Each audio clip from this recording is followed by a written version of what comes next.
जेके नाव जम्मू कश्मीर नाव में आप सब मित्रों का स्वागत है। मैं हूं वीरेंद्र सिंह चौहान और कोविड काल के इस मंथन सत्र में एक विशेष मेहमान के साथ मैं एक बार पुनः आप सबके सम्मुख हाजिर हूं।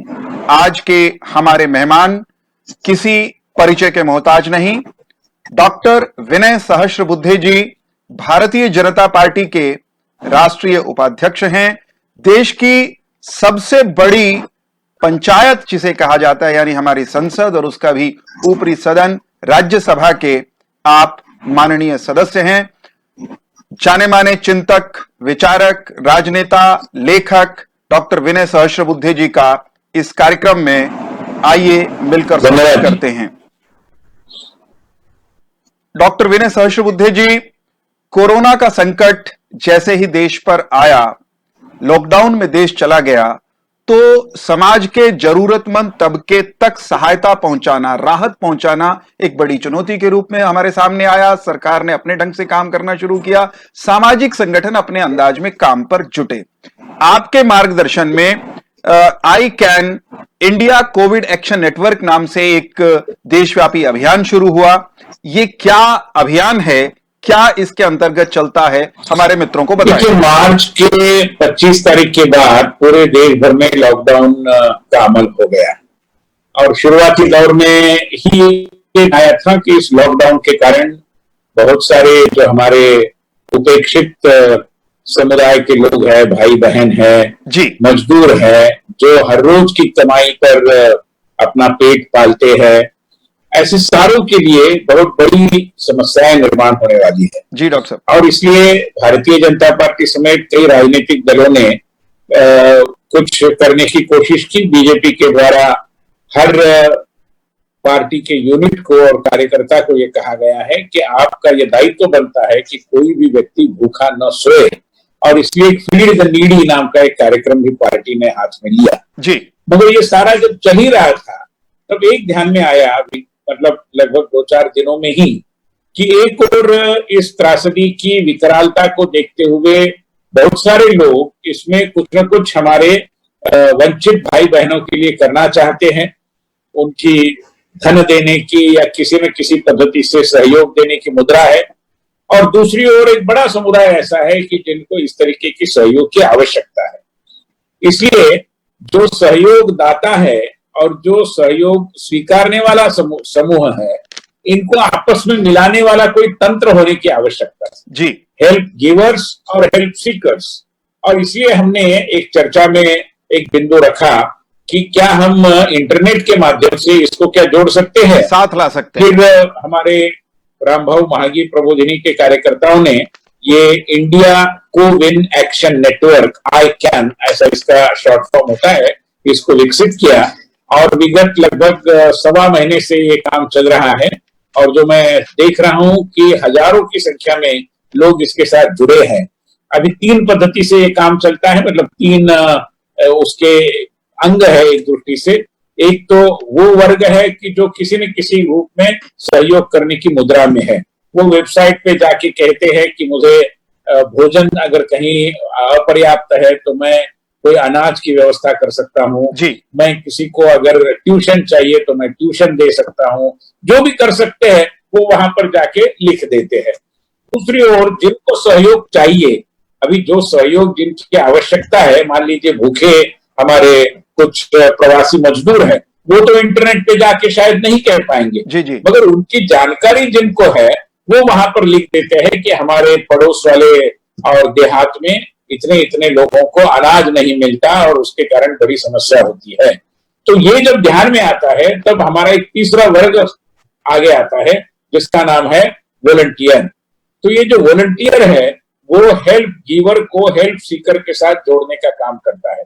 मैं एक उदाहरण देता हूं कि बहुत शुरुआती दौर में हमारे दिल्ली शहर के किसी इलाके में लगभग 2000 प्रवासी मजदूरों को और उनके परिवारजनों को 2 दिन तक कोई राशन नहीं मिला था, तो खाने पीने के बारे में बहुत समस्याएं थी जी। तो जब ये किसी ने उस वेबसाइट पे डाला तो ऑस्ट्रेलिया के हमारे एक भारतीय बंधु ने ये कह दिया कि मैं आगे का कितना कर पाऊंगा मुझे पता नहीं, मगर इन 1000-1500 या जो भी व्यक्ति है उनके लिए मैं एक दिन का खाना प्रबंधन करता हूँ।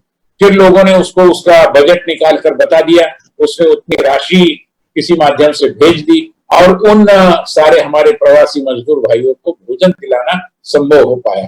तो इस पद्धति से ये आई कैन नेटवर्क अन्य अन्य तरीकों से जो मदद करना चाहते हैं और जिनको मदद की आवश्यकता है, इनको जोड़ने का एक संपर्क सेतु बन गया। जी, मदद करने वाले, जरूरतमंद और उन दोनों को साथ लाने में मदद करने वाले स्वयंसेवकों का ये नेटवर्क है रामभाऊ महालगी प्रबोधिनी और connecting dream foundation. Connecting dream foundation इनका ये संयुक्त उद्यम है। रामभाऊ महालगी प्रबोधिनी और किस किस तरह की गतिविधियां संचालित करती है? देखिए, महालगी प्रबोधिनी ये देश का इस पद्धति का एक विशिष्टतापूर्ण संस्थान है जी, जो मुख्य रूप में सामाजिक कार्यकर्ताओं, राजनीतिक जनप्रतिनिधियों के क्षमता विकास का काम करता है, प्रशिक्षण का, उनके कैपेसिटी बिल्डिंग का, और तरह तरह के प्रशिक्षण वर्ग चलते हैं। अभी भी जब ये लॉकडाउन की स्थिति आई तब हमने एक ऑनलाइन पाठ्यक्रम चलाया जिसमें लगभग 125-150 से अधिक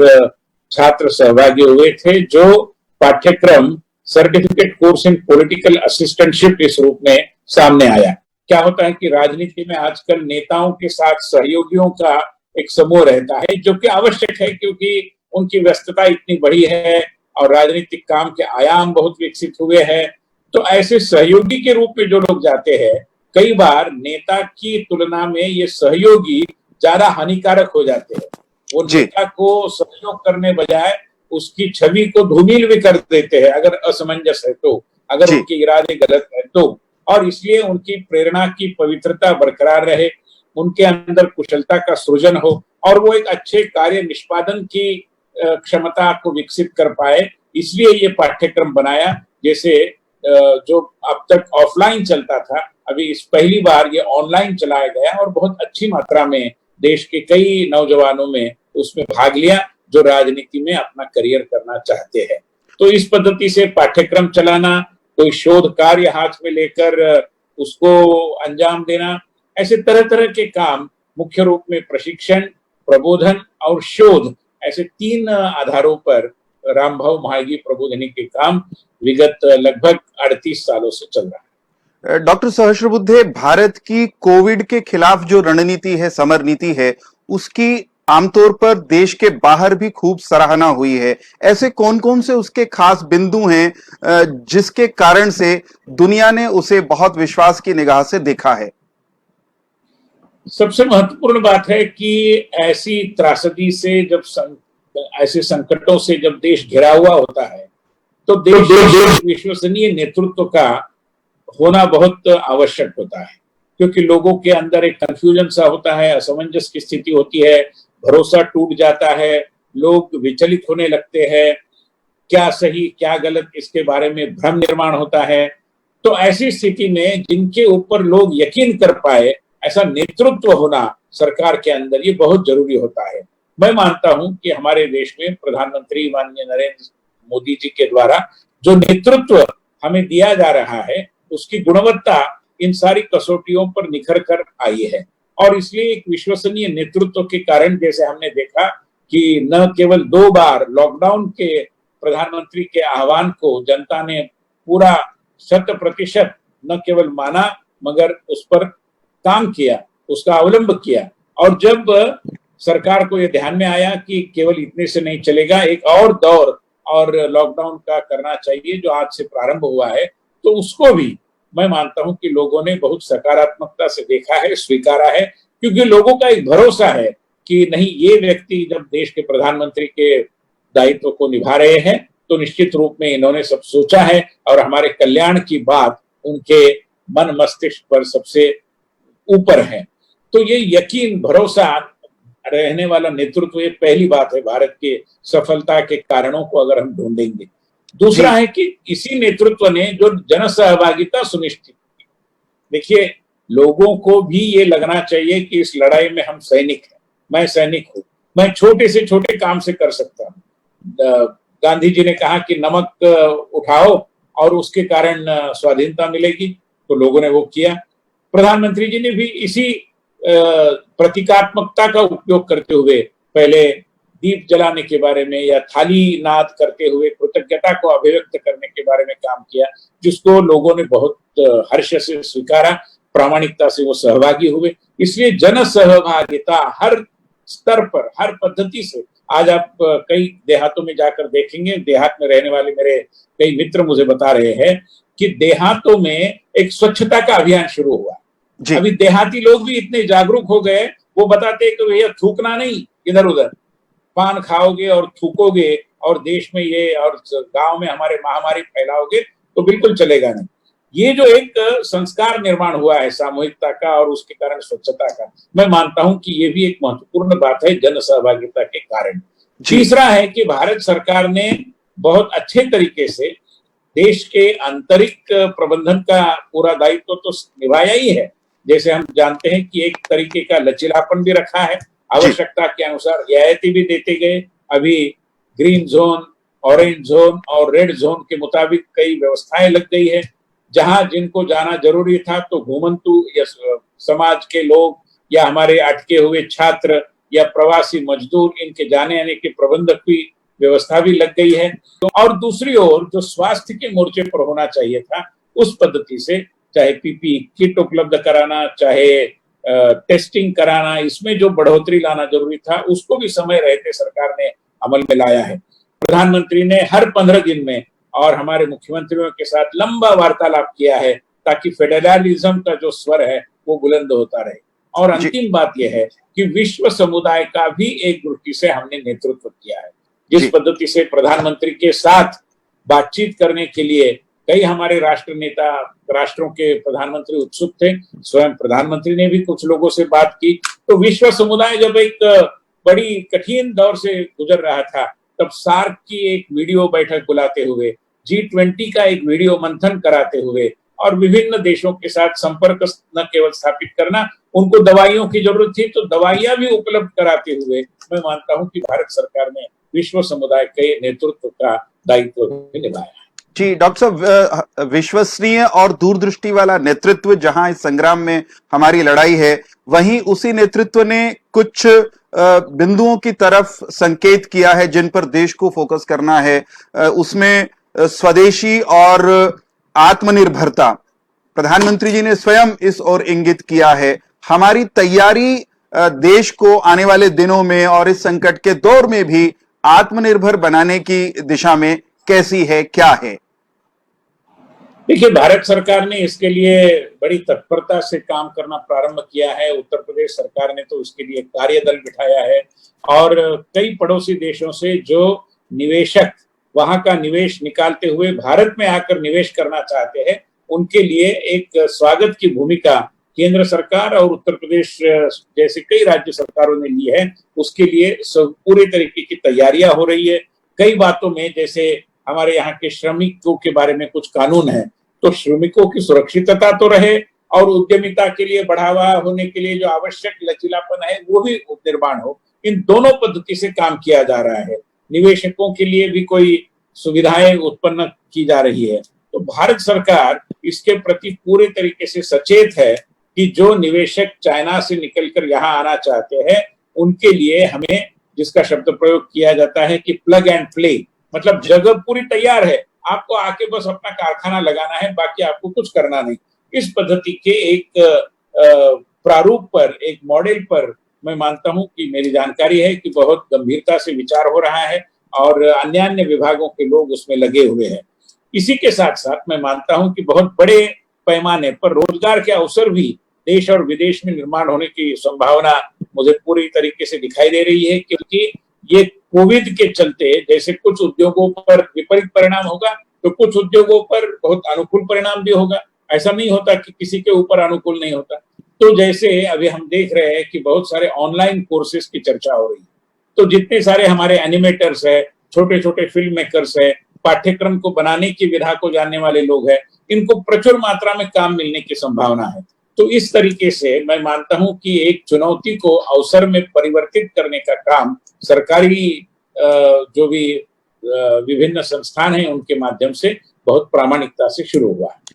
दो छोटे छोटे प्रश्न और आपसे मैं करना चाहूंगा। एक, इस संकट काल में जैसे देश भर के सामाजिक संगठनों ने अपने अपने अंदाज में काम करना शुरू किया है। ये जो नेटवर्क आपकी प्रेरणा से शुरू हुआ, ये उसी की एक यूं कहिए उसका एक स्वरूप है। सामाजिक संगठनों की भूमिका आने वाले दिनों में उसमें और उसकी महत्ता और क्या है, और किस रूप में वो आने वाले दिनों में काम करें, उनके लिए आप क्या संदेश देना चाहेंगे? देखिए, समाज में जब एक दृष्टि का, एक तरीके का एक कंफ्यूजन निर्माण होता है, असमंजस निर्माण होता है, तो एक सोशल मेंटरिंग की बहुत आवश्यकता होती है। एक सामाजिक अभिभावक बनने बहुत जरूरी होता है। जैसे मैं उदाहरण दूं कि बहुत सारे प्रवासी मजदूर अभी अगर देहातों में गए हैं, तो वो देहातों में मनरेगा के कामों पर जा रहे हैं। अभी हमारे देहात के भाई बहन कह रहे हैं कि वहां पर प्रचुर मात्रा में श्रमिक मिल रहे, जो खेतों में काम करने के लिए पहले मिलते नहीं थे। अभी इनके अंदर कोई ऐसी व्यवस्था बनाते हुए कि जो रिवर्स माइग्रेशन शहरों से देहातों की तरफ, ये अगर आज परिस्थिति के दबाव में हुआ है, तो क्या इसको हम स्थापित कर सकते हैं? क्योंकि देहातों में भी मनुष्य संपदा की जरूरत है। शहरों के प्रति एक आकर्षण बनता है, क्योंकि चकाचौंध शहरों का होता है, रंग रंगीली दुनिया होती है। दूसरी एक बात होती है कि शहर में व्यक्ति का कोई परिचय नहीं होता, चेहरा छिपा के वो दुनिया भर की गलत बातों में भी और लिप्त हो जाता है। ऐसी स्थिति में जब वो ग्रामीण अंचलों में वापस आया है, अपने लोगों के अंदर गया है, उनके साथ मिल बैठकर काम कर रहा है, तो हो सकता है कि रिवर्स माइग्रेशन की दिशा में एक सोच बने और उसको वहीं पर स्थापित करने का काम किसी सामुदायिक सामाजिक संगठन के द्वारा हो। कम से कम इसकी संभावनाओं का पता लगाना चाहिए, उनको तलाशना चाहिए, और मैं मानता हूं कि निश्चित रूप में कर सकते हैं। दूसरी ओर शहरों में रहने वाले या कहीं भी रहने वाले विशेष रूप में ऐसे लोग जिसमें बेरोजगार है, जिसमें हमारे दिव्यांग बंधु है, जिसमें हमारे वरिष्ठ नागरिक है, जिसमें कुछ अकेली रहने वाली परित्यक्ता या अन्य अन्य कारणों से महिलाएं हैं, इन सारे लोगों के लिए एक मेंटरिंग की जरूरत है।